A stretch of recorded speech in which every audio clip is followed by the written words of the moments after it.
A9 ನ್ಯೂಸ್ಗೆ ಸ್ವಾಗತ. ನಾನು ಅಮೀನ್ ಶೇಖ್. ವಿದ್ಯಾರ್ಥಿಗಳ ಜೀವನದಲ್ಲಿ ಪುಸ್ತಕಗಳು ಜ್ಞಾನದ ಭಂಡಾರ, ಉತ್ತಮ ಮಾರ್ಗದರ್ಶಕ ಮತ್ತು ಸೃಜನಶೀಲತೆಯನ್ನು ಹೆಚ್ಚಿಸುವ ಅಡಿಪಾಯವಾಗಿವೆ. ಇವು ಮಾನಸಿಕ ವಿಕಾಸ, ಶಬ್ದಕೋಶದ ಅಭಿವೃದ್ಧಿ ಮತ್ತು ವ್ಯಕ್ತಿತ್ವವನ್ನು ರೂಪಿಸುವಲ್ಲಿ ಪ್ರಮುಖ ಪಾತ್ರವನ್ನು ವಹಿಸುತ್ತವೆ. ಪಠ್ಯಪುಸ್ತಕಗಳಲ್ಲದೆ ಕಥೆ, ಸಾಹಿತ್ಯ ಪುಸ್ತಕಗಳನ್ನು ಓದುವುದು ಏಕಾಗ್ರತೆ ಮತ್ತು ವಿಮರ್ಶಾತ್ಮಕ ಚಿಂತನೆಯನ್ನು ಹೆಚ್ಚಿಸಿ ವಿದ್ಯಾರ್ಥಿಗಳನ್ನ ಯಶಸ್ಸಿನತ್ತ ಮುನ್ನಡೆಸುತ್ತದೆ ಎಂದು ಶಿಕ್ಷಕ ಸಾಹಿತಿ ಬಸವರಾಜ್ ಅಗ್ಸರ್ ಅವರು ಹೇಳಿದರು.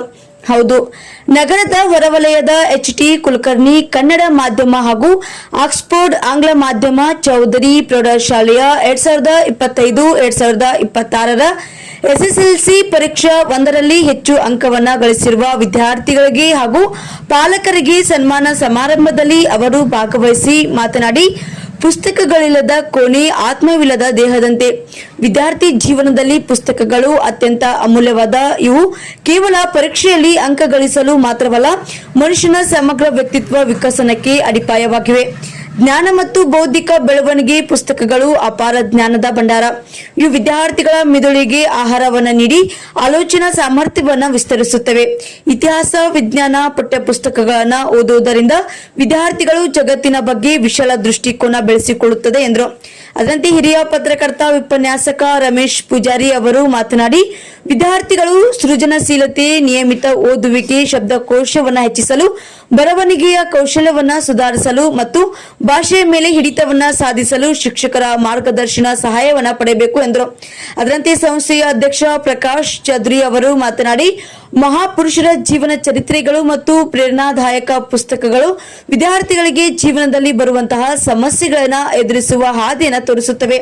ವಿದ್ಯಾರ್ಥಿಗಳು ಮೊಬೈಲ್, ಇಂಟರ್ನೆಟ್ ಇಂದ ದೂರವಿದ್ದು ಪಠ್ಯ ಪುಸ್ತಕಗಳು ನಿರಂತರವಾಗಿ ಓದುವ ಹವ್ಯಾಸವನ್ನು ಬೆಳೆಸಿಕೊಂಡು ಗುರು ಕಲಿಸಿರುವ ವಿದ್ಯಾ ಮತ್ತು ಜ್ಞಾನ ಸಂಸ್ಕಾರ ಮೂಲಕ ಸಮಾಜದಲ್ಲಿ ಆದರ್ಶ ವ್ಯಕ್ತಿಯಾಗಿ ಬಾಳಬೇಕು ಎಂದರು. ಅದರಂತೆ ಕಾರ್ಯದರ್ಶಿ ಮಹಾಂತೇಶ್ ಸರ್ ಅವರು ಕೂಡ ಈ ಸಂದರ್ಭದಲ್ಲಿ ಉಪಸ್ಥಿತರಿದ್ದರು. ಅದರಂತೆ ಸರಳ ಸಮಾರಂಭದಲ್ಲಿ ಶಾಲೆಯ ಕನ್ನಡ ಹಾಗೂ ಇಂಗ್ಲಿಷ್ ಮಾಧ್ಯಮದ ಹೆಚ್ಚು ಅಂಕ ಪಡೆದ ವಿದ್ಯಾರ್ಥಿಗಳಿಗೂ ಹಾಗೂ ಅವರ ಪಾಲಕರಿಗೂ ಸಹ ಸನ್ಮಾನಿಸಿ ಗೌರವಿಸಿದರು. ಶಿಕ್ಷಕಿ ಗಂಗಾ ಮಾಲಿ ಪಾಟೀಲ್ ಅವರು ಸ್ವಾಗತಿಸಿದರು. ಶಿಕ್ಷಕಿ ನೀಲಾಂಬಿಕಾ ಕತ್ತಿ ಅವರು ನಿರೂಪಿಸಿದರು. ಶಿಕ್ಷಕಿ ರೇಣುಕಾ ಅಂಗಡಿ ಅವರು ಪರಿಚಯಿಸಿದರು. ಮುಖ್ಯ ಶಿಕ್ಷಕ ವಿಶ್ವನಾಥ್ ಯಾತ್ನೂರ್ ಅವರು ವಂದಿಸಿದರು.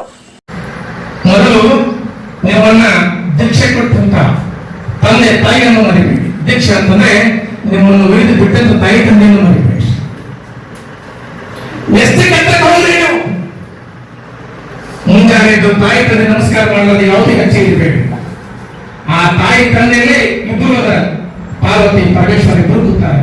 ನಿಮ್ಮ ಸಂಕಷ್ಟವನ್ನ ಪಾರ ಮಾಡ್ತಾರೆ. ಇನ್ನು ಎರಡನೇ ಯಾರು ಅಂತಂದ್ರೆ ನಿಮ್ಮ ಗುರು. ಸಂಕಷ್ಟ ಬಂತು ಅಂತಂದ್ರೆ ನಿಮ್ಮನ್ನ ಮೇಲೆ ಯಾರು ಅಂತ ಕೇಳಿ ಗುರು. ಇವರಿಬ್ಬರನ್ನ ಮರಿಬೇಡಿ. ಸರ್ ಒಂದು ಸಣ್ಣ ಉದಾಹರಣೆ ಹೇಳ್ಬಿಡ್ತೀನಿ. ಬಹಳ ಬಿಸಿಲದ ದೊಡ್ಡ ಮಠ ಇತ್ತು, ಸಂತ ನನ್ನ ಭಾಷೆಯಲ್ಲಿ, ನಿಮ್ಮ ಭಾಷೆಯಲ್ಲಿ ಸನ್ಯಾಸಿ. ಆದ್ರೆ ಊರು ಬಿಟ್ಟು ಅಡಗಲ್ಲಿ ಇದ್ದ. ಸುಮಾರು ಊರು ಬಿಟ್ಟು 2 ಕಿಲೋಮೀಟರ್ ಇತ್ತು. ಮೊದಲು ಸನ್ಯಾಸಿಗೆ ಒಬ್ಬ ಸ್ನೇಹಿತ ಯಾರು ಅಂತಂದ್ರೆ ಶಿಷ್ಯ ಇರ್ತಾನೆ. ಇಬ್ರು ಒಳ್ಳೆ ಶಿಷ್ಯರ ಗುರು ಇದ್ರು. ದಿನಂಪ್ರತಿ ಆ ಗುರುವಿಗೆ